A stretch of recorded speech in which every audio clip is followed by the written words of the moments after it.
Good afternoon, everyone. Welcome to the Digital Wellness Podcast.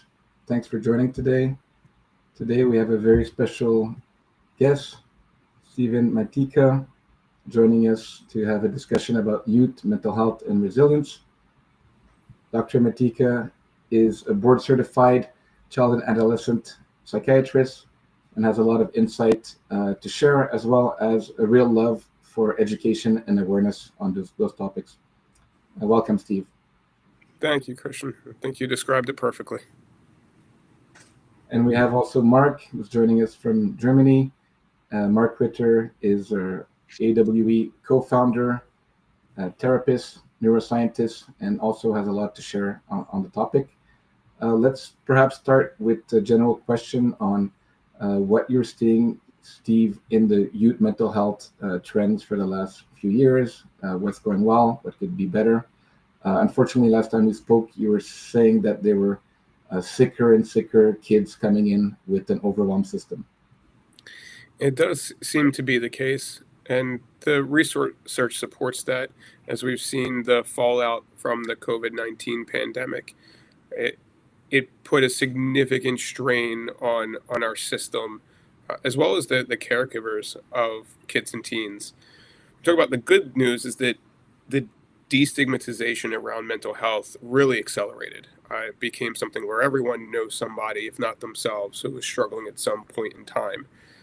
Unfortunately, the unintended consequence of that was creating quite the significant gap between then supply and demand. And what we are seeing from a child and adolescent perspective is a lot of kids and teens that are getting very overwhelmed and not having access to the services that they need quickly enough. So it further decompensates, and that will naturally have a negative impact on their family unit where they're still trying to just deal with their own daily life stressors while also managing someone that needs a lot of support and help. So it seems that the downstream effect has left us with more and more children with much higher acuity needs and desperately in need of help and intervention. Yeah, so the good thing is that there is less stigma. We can talk more openly about some mental health or wellness. I think people sometimes actually it's a badge of honor to have a psychologist or psychiatrist. It can be cool, but in reality, we don't want us to get to that point. We are actually trying with those podcasts, with those articles that you and our team are also writing, give more awareness so that we can actually prevent the badder case and figure out how to do some more prevention. What are some of the ways that you've seen, Steve, that we can help awareness and prevent and educate in a meaningful way? Yeah, I think you hit the nail on the head, Christian. It's about primary, secondary prevention tactics because as an inpatient child adolescent psychiatrist, I deal with the most acute cases when children and teenagers are imminently dangerous to themselves, others, or property. So by the time that they get to me, that snowball's already rolling down the hill, and it's quite fast and it's getting quite large. So as far as then what makes the most sense is you go preventative. It seems like the only logical answer of where our systems need to start channeling their resources. And my pie in the sky vision would be mental health is a part of every type of academic curriculum. Uh, and I recognize, as you had mentioned, like the whole badge of honor that yes, kids and teens, their number one job is to form an identity and figure out who they are. And an unhealthy identity is better than none at all. So it certainly does run the risk of a person identifying with that sick role. However, that risk versus the benefit of being able to understand internal experiences, being able to speak it, articulate it, and then having the village around the person also being able to recognize it. We know that children work and live in systems. It's not just what's happening in the home environment. So if you're having improved recognition, awareness, and education where they are, then it only is more likely that we will see intervention happen sooner. And We have plenty of research that supports when it comes to mental illness, the longer something goes untreated, the worst outcomes are more likely, the worst prognosis. So that would be ideal to me, and having the resources and funding to have mental health education and treatment where the kids are. Because by the time they get to a psychologist or a psychiatrist, they have then cleared many, many steps that have proven to be ineffective to meet their needs. So I'm always big on meet them where they are, and they're in the schools. So that would be a number one place for me. Thanks, Steve. Yes, the school education curriculum, doesn't address those issues, I think, in a comprehensive way. Anywhere in the world today, we're still talking about there's less stigma, but there's no tools or solutions, right? So we talked about the bad, but there is some optimism. We have better tools now. We have better awareness on of what's working, what positive reinforcement can work. And I love the fact that you're also thinking about the holistic system where it's not just the child or the teen, it's the family, and it's not just the family, it's the community, it's the school, it's the peers. And thanks for bringing that awareness to the table. And can you share some of the initiatives that you might be working on a local or a national level in the U.S. concerning this? Certainly. So when it comes to education and looking for mental health information for kids and teens, the American Academy of Child and Adolescent Psychiatry is a great resource, and they feature many public facing documents to help families best understand an array of topics involving child and adolescent psychiatry. There are also resources like uh, m- medication guides, excuse me, as well. So the ACAP is the acronym goes, is been consistently invested and dedicated to not just producing and disseminating evidence-based research, but also recognizing it needs to be public facing for families, because they're trying to do their best with what they have, and that's really what the focus is right now, as well as ensuring that information that's being presented in other areas of society that speaks on child and adolescent mental health diagnoses, treatments, that accurate evidence-based information is being disseminated, and also not hesitating uh, to speak up when appropriately, when feel that the science and evidence is being threatened. Great. And, we're also here to educate and accompany parents and families. One of the things that we've been seeing is that, there are some initiatives working in schools in Europe and Canada and in the US that are maybe a bit outdated. For instance, we see that some schools are being told program about parental control in terms of phone and screen use, and they're saying you should control your child's phone use and monitor it. But in reality, we're finding that that's a poor method that, teens will rebel against that, will find ways across the password. We interviewed someone, a neuroscientist that is now successful but struggled for addiction for years, and was waking up in the middle of the night, finding the iPod of the family, the tablet, and spending 2-3 hours not sleeping, binging social media. Have you had some case where limit setting is not really the adequate response to trying to guide perhaps teens or even younger children in a positive way, and have some better coping mechanism than just being on social media? Absolutely, and I think it's not just like black and white in regards to limit setting. I think it requires a lot of context and circumstances to best appreciate it. So, for instance, when a parent is limit setting with reactively, without giving the child the expectations, the awareness of if this, then the limit.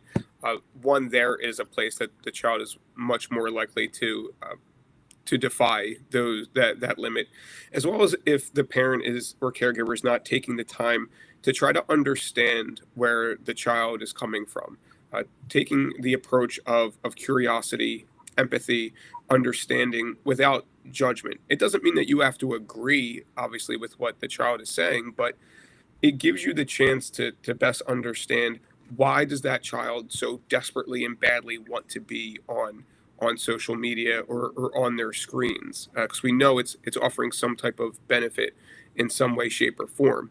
So if you can take the time to understand the why behind the child's desire for it, then it's much more likely that you will be taking a more collaborative approach, and they would be more agreeable with appropriate limit setting.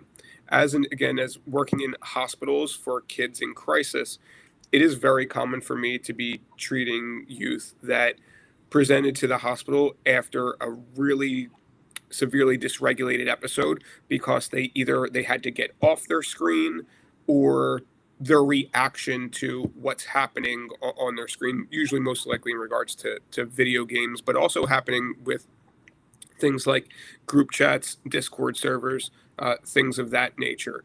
And a guaranteed way to get it, especially a teenager, not to do something is tell them to do it without questions asked, without taking the time to appreciate where they're coming from. When you treat a child like a person with respect and dignity, you'd be surprised how much more cooperative and understanding they can be.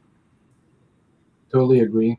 And we're talking about teens, but we had a recent event in Montreal, a live event where I spoke about a situation with a 6-year-old that was in a party with kids, and everyone was the adults were talking, the kids were playing on their phones, and when the battery ran out, no one knew what to do. They did not know how to play with each other, and this 6-year-old started to bang his head on the wall because his cell phone was dead, right? So when we talk about reactivity, irritability, those are things that I'm sure you see and parents see, and that can be prevented, hopefully, right? Yeah, you're right. It certainly is not relegated to only teenagers, and you bring up another point as far as how do people interact with each other when the screen is not available. And though obviously a 6-year-old at this time, it doesn't exactly uh, apply to that person, but the COVID pandemic, again, these lockdowns, they took away a lot of formative years for forming peer connections and learning how to navigate the world and navigate distress. And we know that for kids, and as they get older, there's nothing more important to them than peer connection. It's why there's the whole classic, all of a sudden it seems like I don't really matter that much.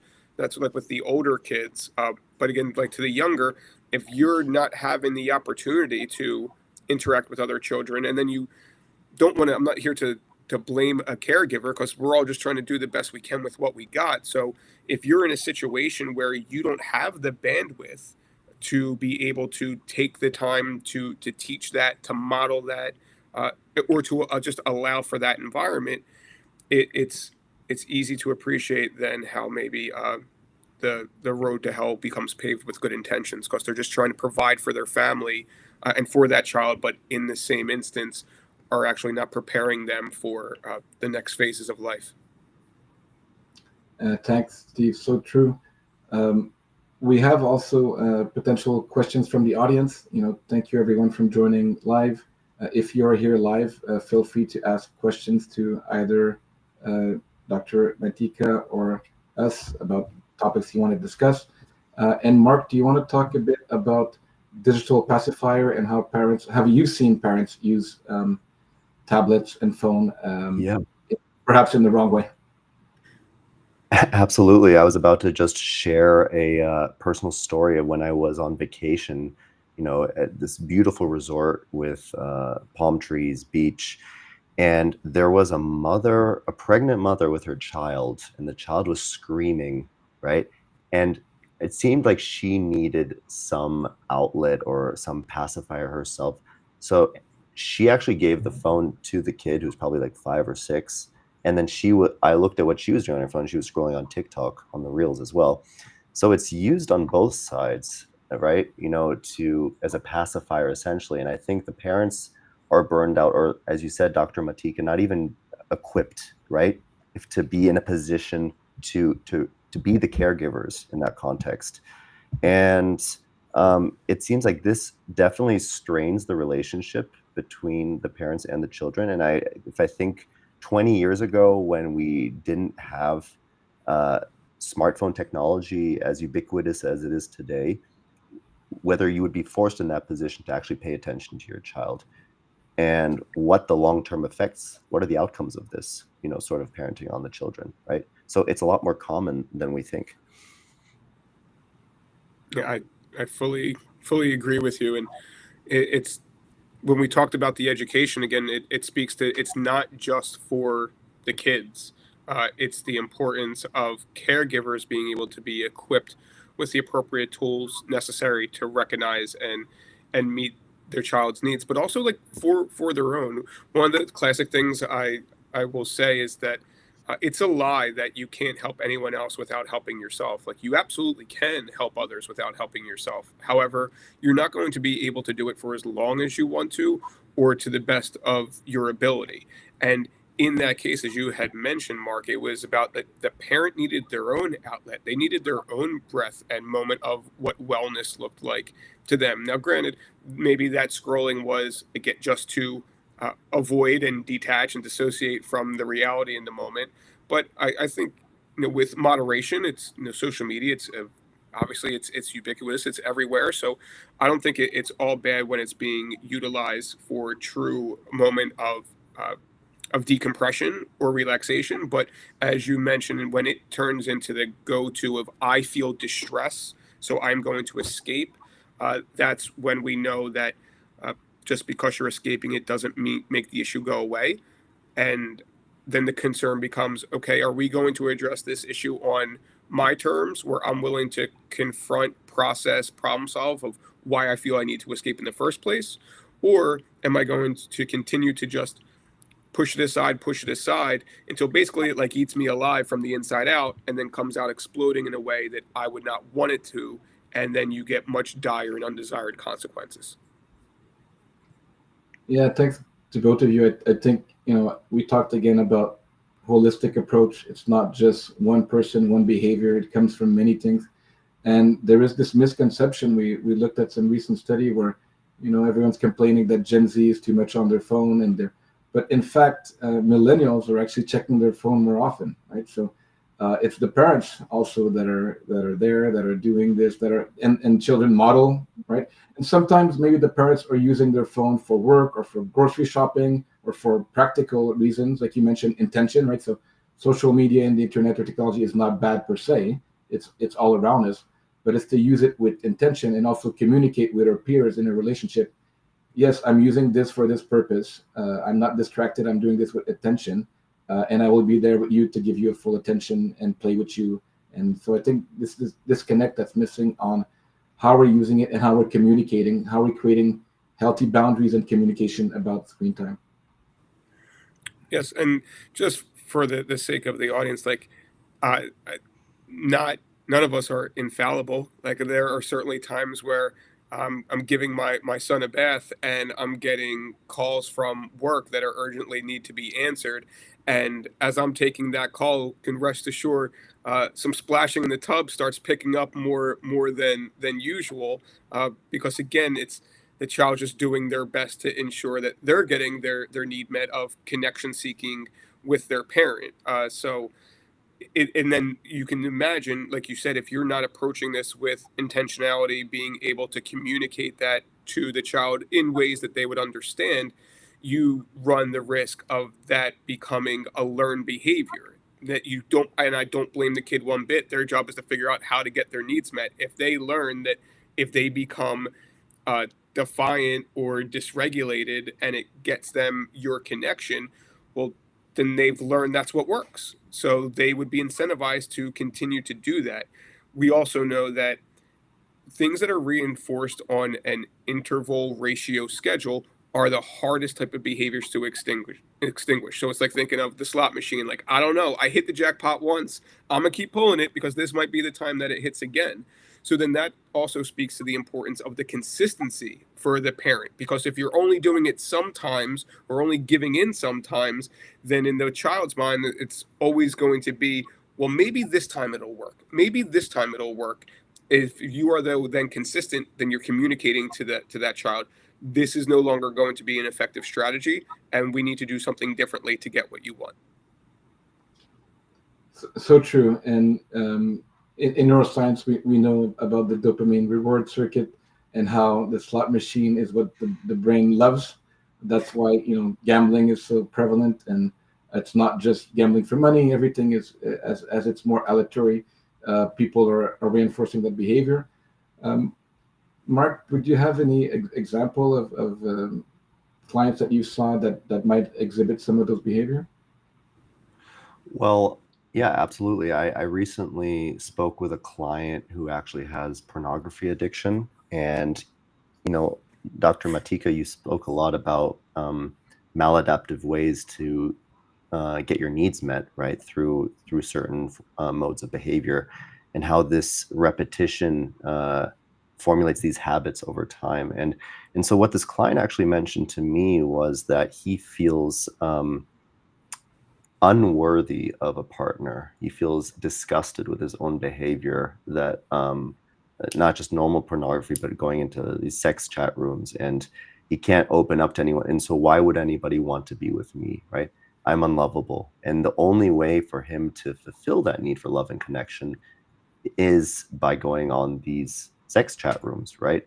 And as messed up as it is, I try to reassure him that this behavior is not due to him being broken or some deficit in his brain, but rather that this is a consequence of habits that have been solidified over time in an attempt to meet one of these core needs of love and connection that he's feeling, right? So my question for you, Dr. Mateka, is what sort of needs do you think are being met maladaptively by children who are on their phone, social media all day long? What sort of deeper needs do you think could be met that's similar to what the why question that you were alluding to before from the parents?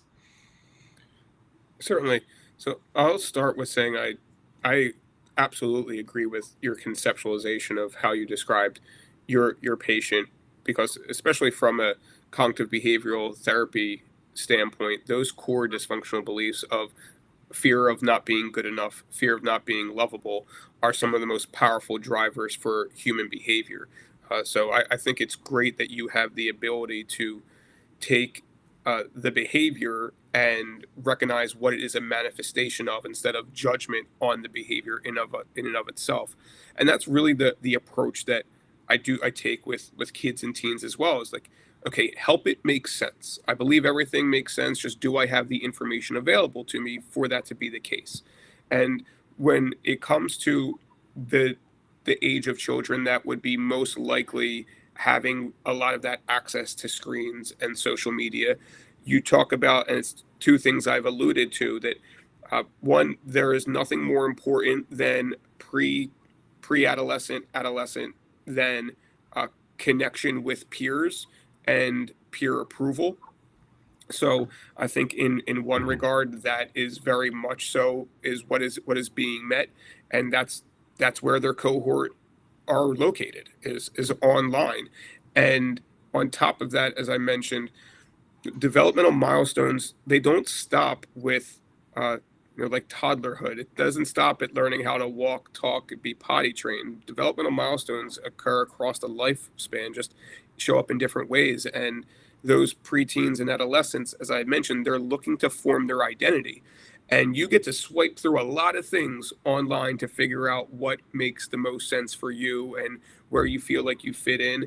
And maybe it's not even because of your personal preference. Maybe you get the external validation by some type of peers to say, oh, we like that, which means we like you. So then naturally the child's going to continue to lean into those things. And then we see the type of what feels like at times literally life and death scenarios around posts on social media and likes and comments, because it's not about the actual post or comment. It's about that is being allowed to define the person in the child's eyes, that this is who I am. If I get likes, I am good enough. If I do not, I am not good enough.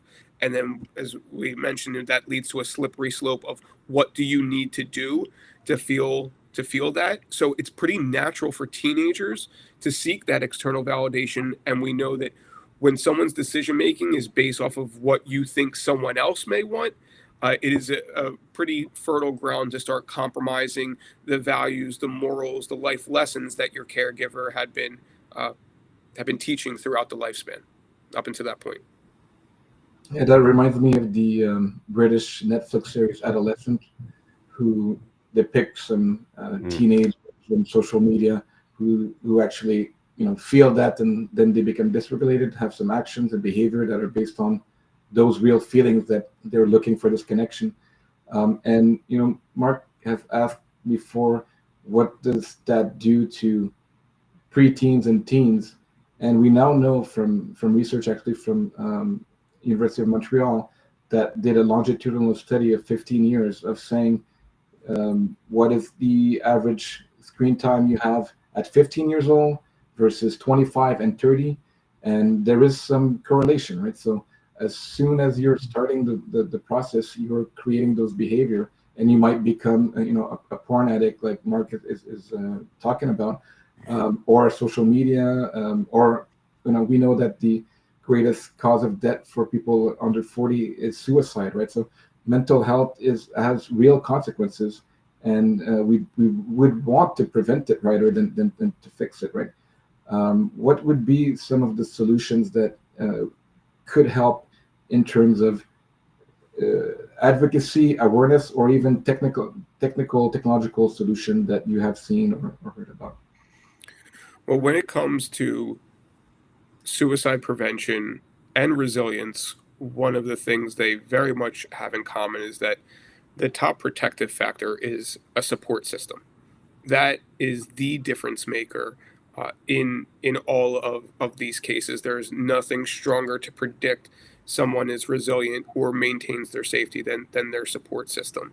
So I think that's where naturally the efforts need to be placed, and it speaks to the scenario that Mark was describing when on vacation, that clearly that caregiver needed support to help understand and help her child. She also clearly needed to address her own wellness. Even though being on vacation, she still clearly, like, that's not enough when if you're just saying I'm going to just change my surroundings, because we know we walk into every room that we're in with ourselves. So a lot of it is around supporting caregivers and then supporting the actual person themselves of what they're going through. And that also leads to the conversation we were having earlier about how do you approach limit setting with screen time and taking a reactive approach versus an empathetic and curious approach. Because when a person feels seen and heard, when they feel truly validated, then they're not going to believe that they're alone. And people that die by suicide don't die because they truly want to die. They die by suicide because they can't see a way to live. They have a difficulty seeing any type of hope or thinking that they are able to overcome what they are going through in that moment. So if we can ensure that people do not feel alone and feel truly heard and seen, then that's going to be incredibly protective. Not to mention, it will allow for more nuanced approaches to support that person and have the needs met in a customized way, and not just a blanketed approach of expecting one size fits all. I love that, Steve, and that's one of the reasons we're trying to build both communities, right? So we're creating communities, we're creating dialogue, and also we have, in terms of addiction or in terms of mental health, we do believe that accountability is very important, right? So to have people that you can say, hey, I'm going to live for this reason, I'm going to change this behavior for a reason, and it's a positive one, because relationships are actually what we're seeking: connection, approval, safety, worth. And there is some very good things we can do with this awareness of creating those constant support system. And we could even use technology for that. We can create these opportunities to connect virtually. We talked about telehealth, right? So How can we have someone that is feeling alone still have someone that they can reach, even if they're in a different city, because they feel heard by someone like that? Have you had some example from your patient population that telehealth was useful? Yeah, absolutely. And I can speak to telehealth not just from an experiential standpoint of my own, but also, again, what the research is showing is that it is nearly just as an effective intervention as in-person treatment. Now, obviously, we want it to come with ideally like a level of a hybrid nature, especially in regards to like the very first evaluation or significant medication considerations. But overall, an excellent intervention. Also, considering we started our conversation discussing the gap between the supply and demand for treatment, it allows treatment to come to you, so to speak, as the patient through telehealth. So, and I know there's a lot of advocacy efforts going on throughout the country and the state where I reside, New Jersey, for mental health parity when it comes to telehealth. As far as my own experience, I did my training at the University of Michigan, and part of that time involved being a part of a cognitive behavioral therapy clinic where I met a patient when at that time she was about maybe like 15 years old or so. And she was someone that was labeled as a difficult patient. And what it turned out as I got to know her was that she just felt very much dismissed and invalidated as a child and as a teenager.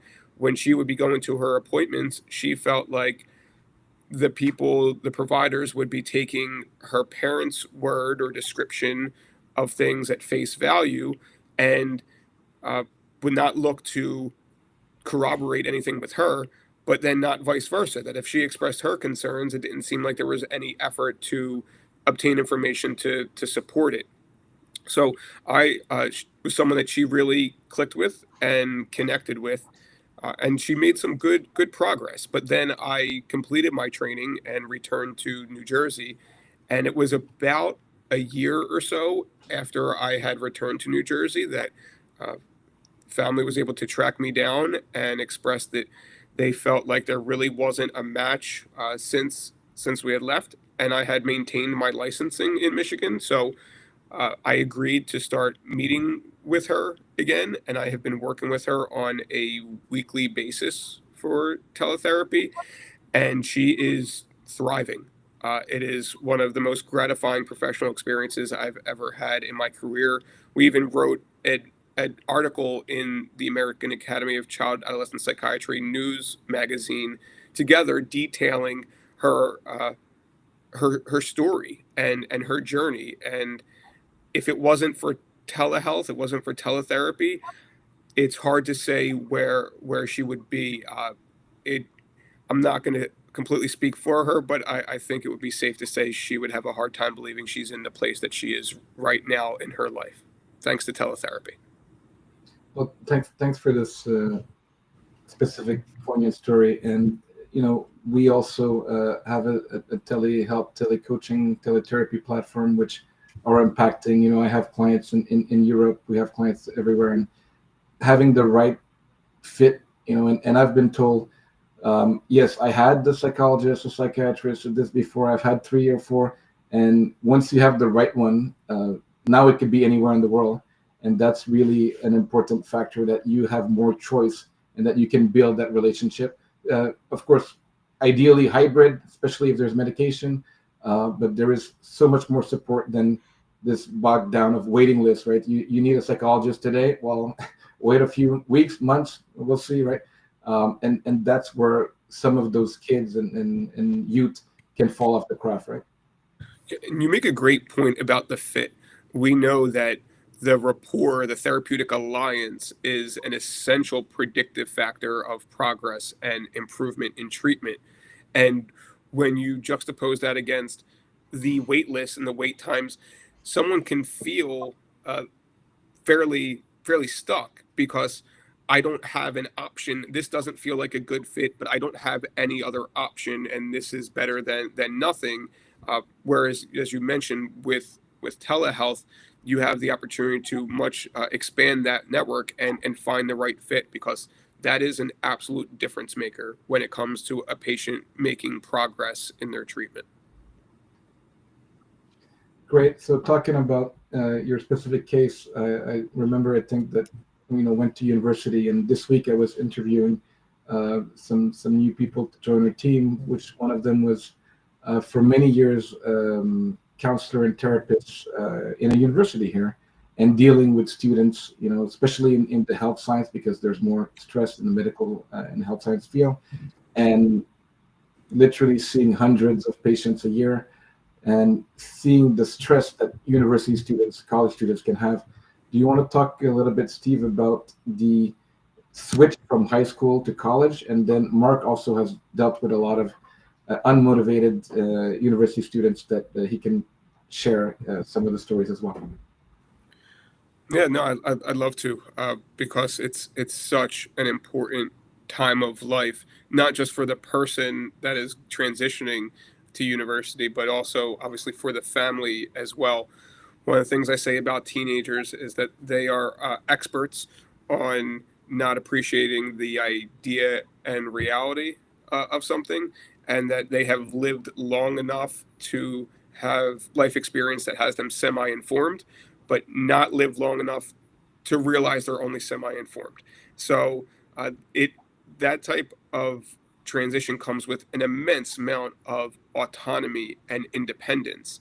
And if you're not preparing a child earlier on to be their own decision maker, then you're not putting them in the best position to succeed. And so that talks about how our theme of being intentional in the approach to helping kids and teens get their needs met and being prepared for the future.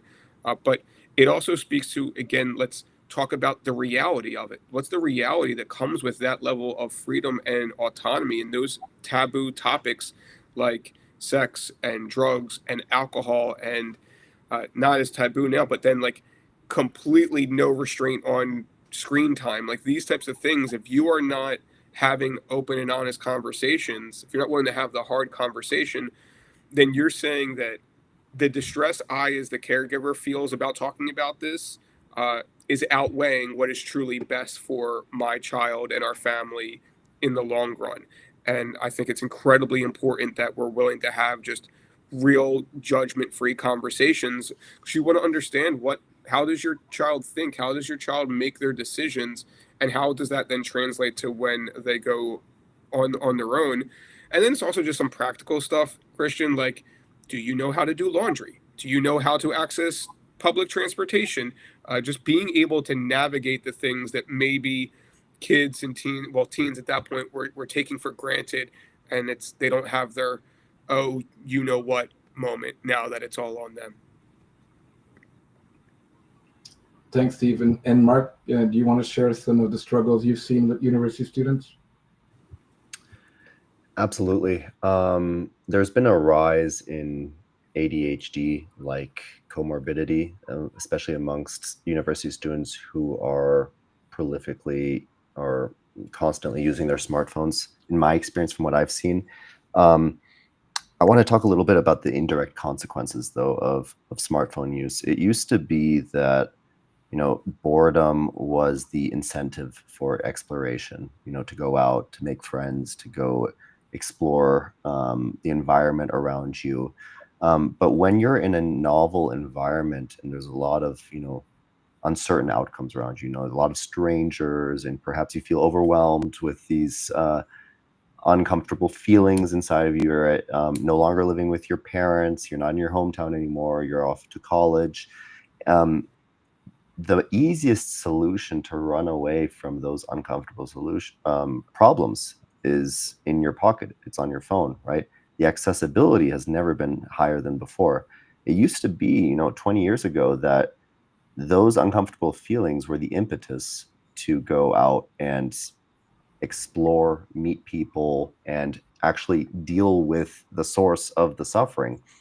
But now it's easier than ever to avoid that problem by going on your phone, because again, phones are ubiquitous, the internet is ubiquitous, and we've somehow fooled ourselves that the internet or social media supplants this real need for human connection. And it doesn't. It actually alienates people much more than ever. And I think that's a big reason why we're dealing with a lot of these comorbidities like anxiety, depression, ADHD, especially when they're coupled with prolonged phone usage. So, and there's been a really strong correlation amongst my patients and these symptoms from what I've seen so far. You make some excellent points, Mark. Like that is so the case, because you can't build resilience without having to overcome things. You can't build distress tolerance without being distressed.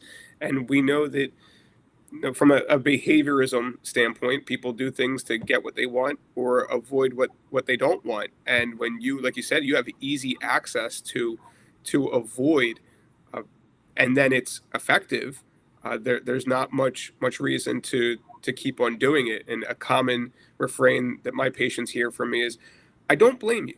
Like, it's very normal to want to avoid something that's uncomfortable.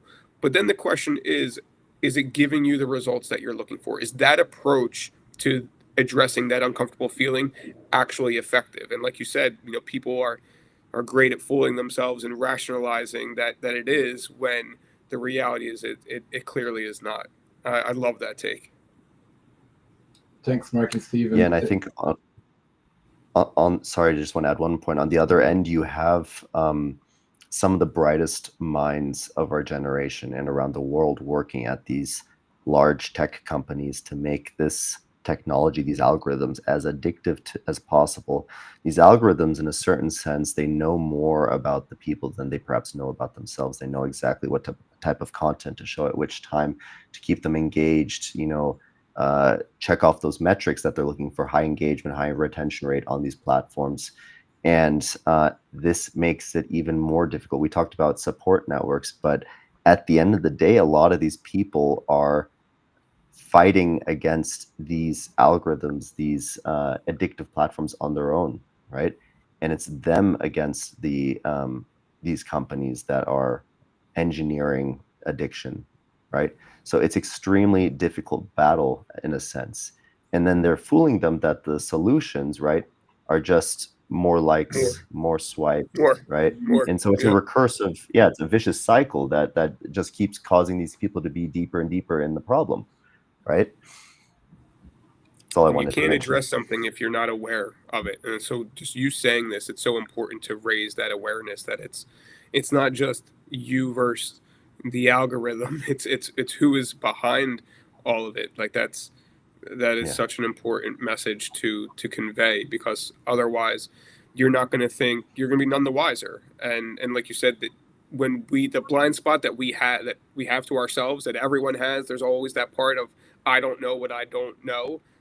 Those algorithms, they do, and they're going to prey upon it. So it's so important that we find ways to address that. And for me, it's hard to I need to find the ways that money talks, because unfortunately that's the reality, that it is monetarily incentivized for these companies to do those things. So how do we speak the language in money to actually do what is healthy for people?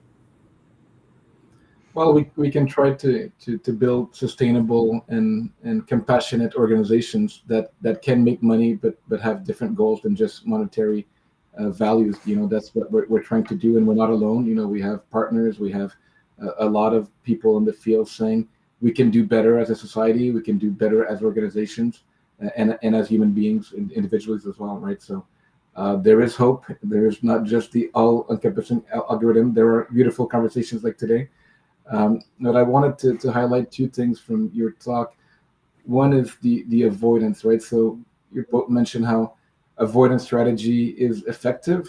There's a reason for it, and it's not just because you have an avoidant attachment style. If you want to look at the attachment theory, it is an effective strategy for everyone. Procrastination, everyone does it. It's actually healthy. There's a curve where you want to have a little bit of procrastination and a little bit of distance, and then you don't want to have too much. So it's never black and white. The thing I would say is that aversion is probably the worst thing you want to do, because you want to live life and build that resilience, right?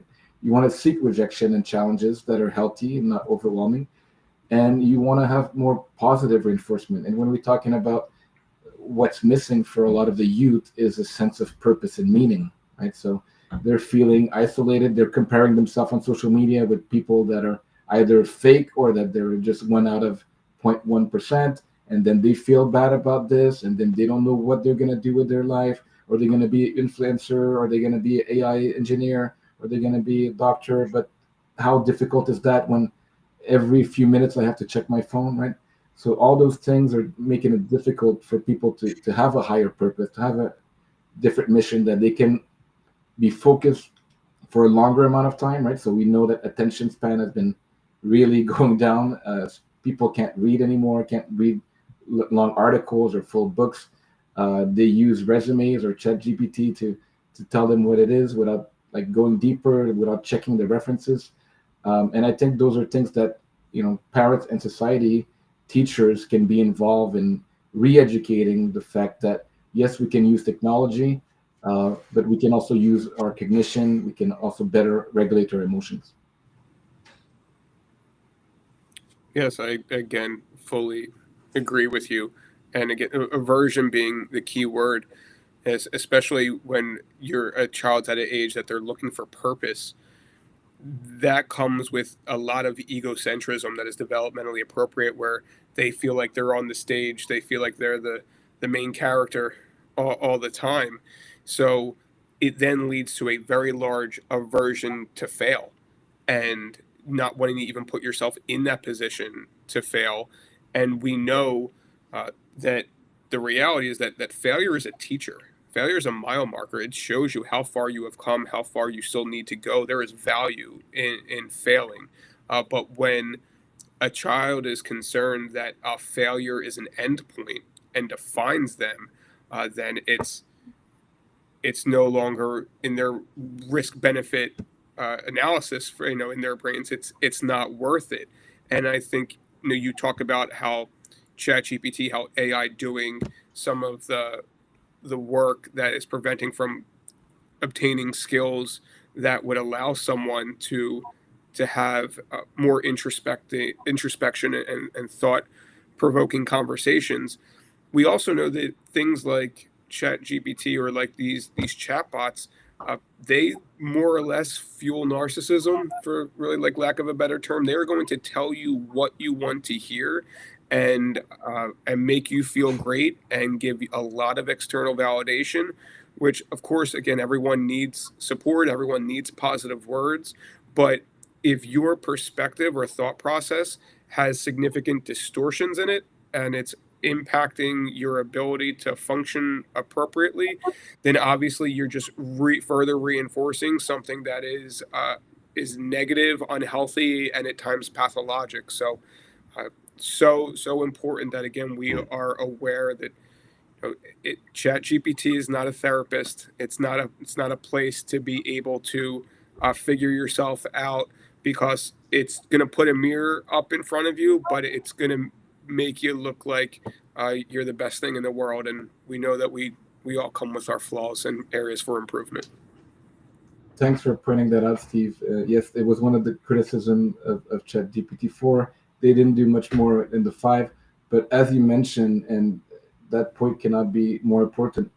You don't want someone that's a yes man. If you're looking at the big 5 personality, ChatGPT would be super agreeable, right? But you want some challenges. You want someone to say, well, maybe you can think about this differently. Maybe we can explore this further. And challenges and failures. I'm glad that you mentioned that to your parents and youth, that failures are part of life and are important to bring resilience and character and being able to deal with the many things that's going to happen in life, right? It's why it's fairly common that my patients in the beginning of a hospitalization, they're not my biggest fan, but by the end of the hospitalization, there's really strong rapport built there, because I talk to them like people, not like kids. And I told them I would rather tell you the truth that is upsetting and distressing, and then support you through that and work through that, than basically be complicit or enabling the already the concern. So I have this tendency to put the objective mirror up against them and have them really have to confront how their decision making is not leading to their desired outcomes. And if you want different results, you have to do things differently. Simple in theory, difficult in practice, and that's why then it's the job of people like us and other people working in mental and behavioral health to be the guide to get our people and patients and clients to living the life that they want to live. Well, thanks for doing the hard work and being able to be disliked. We like you. Yeah, they are definitely no Chat GPT to me. I get whatever the opposite is tendency of what I initially get back when I'm no good deed goes unpunished in those early days of hospitalizations. Yeah, and we talked about this, I think, the last time we chatted, in terms of the idea that some therapists are a bit too soft and just wanted to placate and go into like deep history and trauma, and you're a victim, and yes, we'll support you, but to really change your behavior, to change your mindset, to change your attitude towards life, you need to be challenged in a positive way with someone who knows what they're challenging you to do.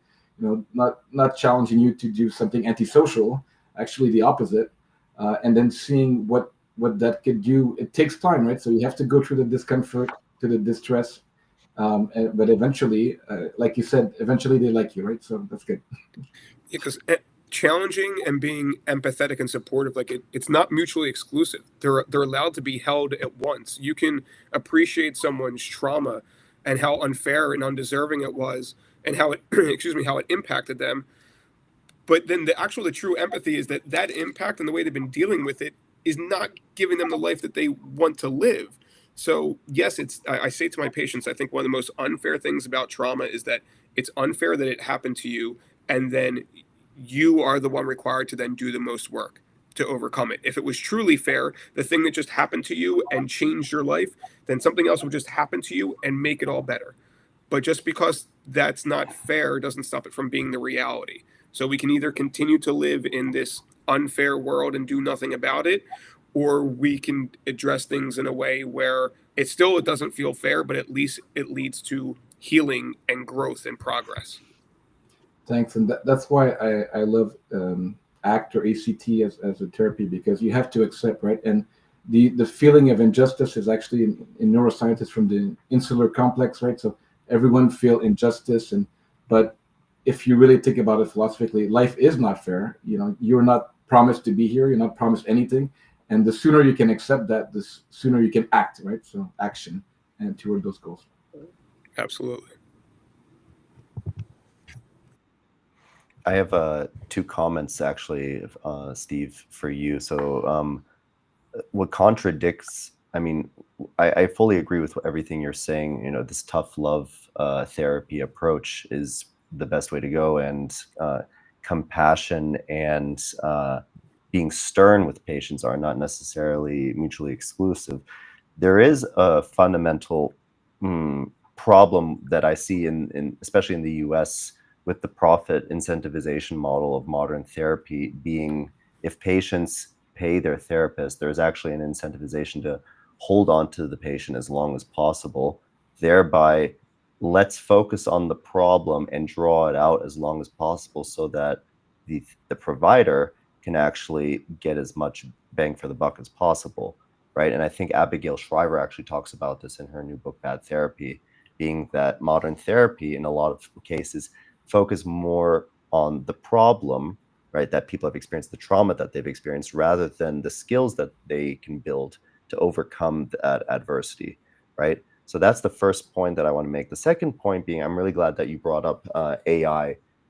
It does have a sycophantic tendency of just agreeing with everything that people say. I think South Park recently parodied this as well.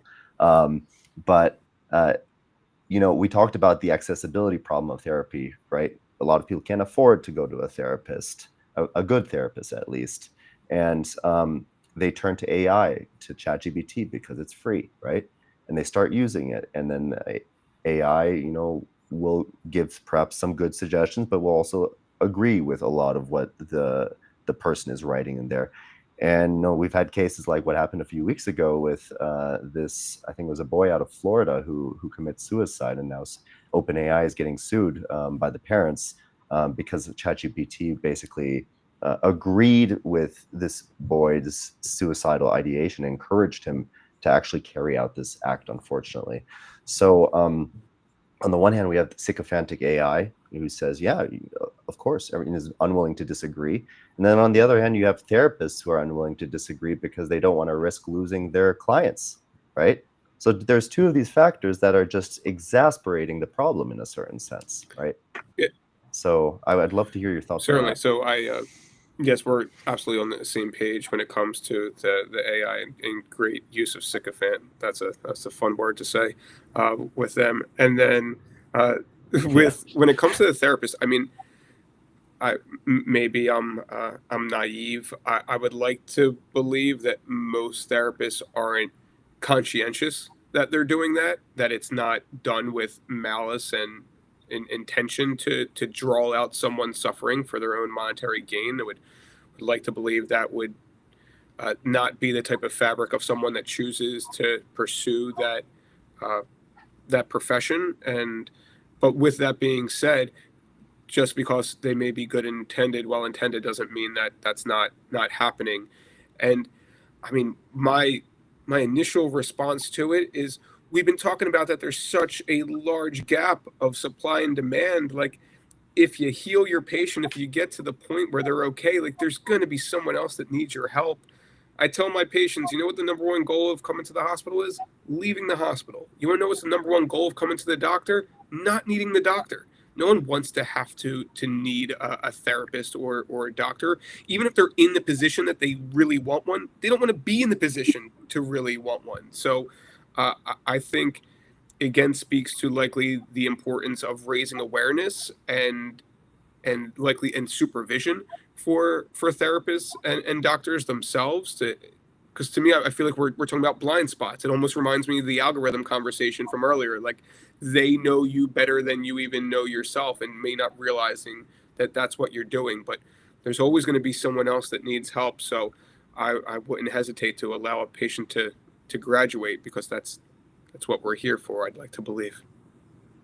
Well, good point, and I do. I'm sure that you do, and most of your colleagues are doing that. Is just to raise that flag in terms of, you hear there's this book that Mark mentioned, but you hear just through the grapevine. Yes, I've had a therapist for 3-4 years, right? And like that should not be a good thing, right? You should try to figure things out before, and of course there's some difficulties, and if you do need a therapist for 30 years, that's great.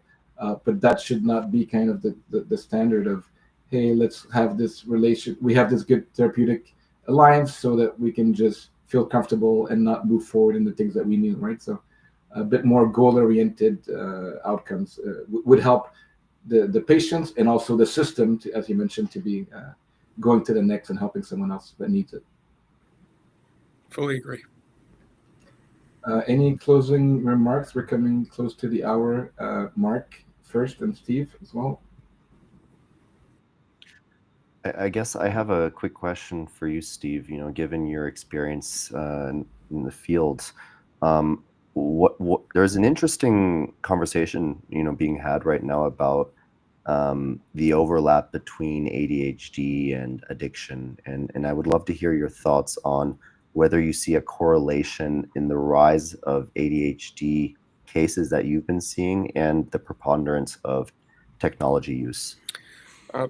I'm not one to pontificate, so I can I'll offer briefly that since I primarily work with kids in crisis, there's usually many confounding variables in doing short-term acute stabilization before I can really feel confident about, am I seeing truly discrete ADHD and how that connects. I mean, theoretically, I think it makes plenty of sense, especially from a neuroscience standpoint, and what we see that are the most effective medication treatments for ADHD and what they look to do.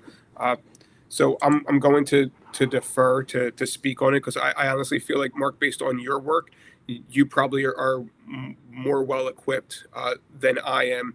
maybe if I was in an outpatient setting, I could speak more to it, but experientially, it's something that just to me makes sense in theory, but I'm not necessarily living it on a daily basis in my work.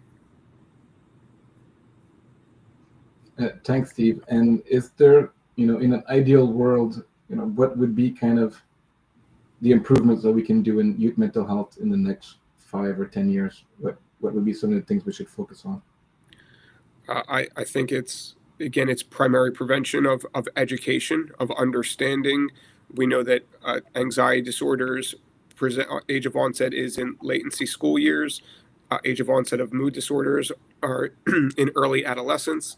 So raising that awareness, knowing what that looks like, knowing when things are different, and then how to connect people with it.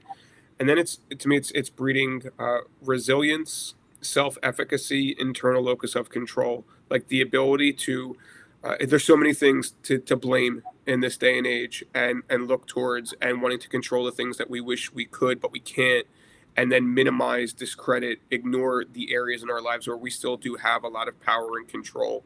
So I would look for a general approach of teaching youth and people in general, don't give your power away. Like, own what you still can do, and that is to be honest, objective self-reflection, identify what you want that you don't have, and then be willing to put in the work to take the steps to achieve that. And ideally that also incorporates just appropriate communication with people, and not relying on a screen to be the conduit for human connection. That's great, Steve. And thanks for doing the work with your patients, with the communities, with all the organizations that you're involved, and the speaking engagement that you're doing. Thanks for being here with us. It's really a pleasure and privilege to work with you and to have this talk. I would add to what you said that there is in terms of education, thinking holistically, right? Let's not forget schools. Let's not forget parents. I think that parents, a lot of parents tell us, well, there is no good parenting book. We don't know. We don't know how to raise kids, and now it's changing. So what's the AI and how we're parenting, right? So I think parents are also arguably allowed to not know what to do, and to ask for help, and to create communities that can find the best tools for them in the community to have a support. And a lot of them are overwhelmed, right? So as you mentioned, we're not blaming people to give their phone as a pacifier because they're busy, but we just want to make sure that we can have this dialogue and create not just the phone, but the holistic approach of, is the person somatically not sleeping and insomnia, and how is that affected with others? So mental, physical, and education awareness is definitely what we're trying to do. And thanks for being part of that with us today. Mark? My pleasure. Thank you so much for the conversation. Mark, any last words? Thank you so much, Steve, for joining us and for the work that you're doing. I think there's a lot of work ahead, from the providers and from the patients on this. It seems like a big, like a beast that we're taking on, right? And we're fighting against industries, right, that are gaining immense profit from this. But there's a lot of hope in the work that you're doing, right? And all providers that are providing support for the patients that are in need. Likewise, how do you eat the elephant one bite at a time? And it's even just conversations like this that I consider a bite. Yeah. I'm very appreciative of the work that you guys are doing and your mission and vision. Thanks again, Steve, and thanks for everyone who joined live. I know we answered 1 or 2 questions. Hope that you had some help, anyone that had high school students going to college this or next years. And also just wanted to thank Steve and Mark for the great talk. Always a pleasure to meet you guys. Anyone that's watching after, if it's not live, we can still be connected. You can follow us on our socials, on LinkedIn, YouTube, and the rest. We have a website. We have free resets every Tuesday and Thursday. Mark are doing it Tuesday, and I'm doing it Thursday. Make sure to check us out, engage with us. We'd like to host other people that are interested, and definitely would love to have a chat with you, Steve, in a few months to see how things are going with you. That sounds great. I'd love to. Thanks, everyone. Have a good day. Take care. See you guys. Bye, Steve. Bye, Christian. Thank Bye. you so much. Bye-bye.